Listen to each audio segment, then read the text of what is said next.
Next, lithium ધાતુની threshold તરંગલંબાઈ 6250 angstrom છે, તો ફોટો ઇલેક્ટ્રોનનું ઉત્સર્જન કરવા આપાત વિકિરણની તરંગલંબાઈ ખાલી જગ્યા હોવી જોઈએ. વિકલ્પ આપ્યા છે એ 6250 એંગસ્ટ્રોમ કરતા વધુ, બી 6250 એંગસ્ટ્રોમ જેટલી, સી 6250 એંગસ્ટ્રોમ જેટલી અથવા વધુ, ડી 6250 એંગસ્ટ્રોમ જેટલી અથવા ઓછી.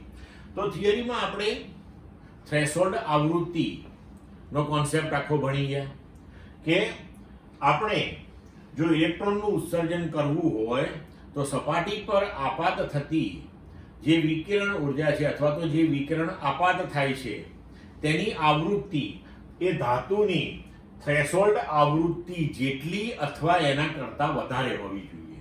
પણ અહીં આપણને તરંગ લંબાઈ પૂછ્યું છે, તો આવૃત્તિ અને તરંગ લંબાઈ એકબીજાને વ્યસ્ત પ્રમાણમાં હોય છે. તો જો આપણે એવું કહેતા હોઈએ કે આવૃત્તિ એ થ્રેશોલ્ડ આવૃત્તિ જેટલી અથવા એનાથી વધારે હોવી જોઈએ, તો તરંગ લંબાઈના પદમાં બોલી શકાય કે આપાત વિકિરણની તરંગ લંબાઈ થ્રેશોલ્ડ તરંગ લંબાઈ જેટલી અથવા એના કરતાં ઓછી હોવી જોઈએ. તો વિકલ્પ પ્રમાણે આપણો જવાબ થશે ડી.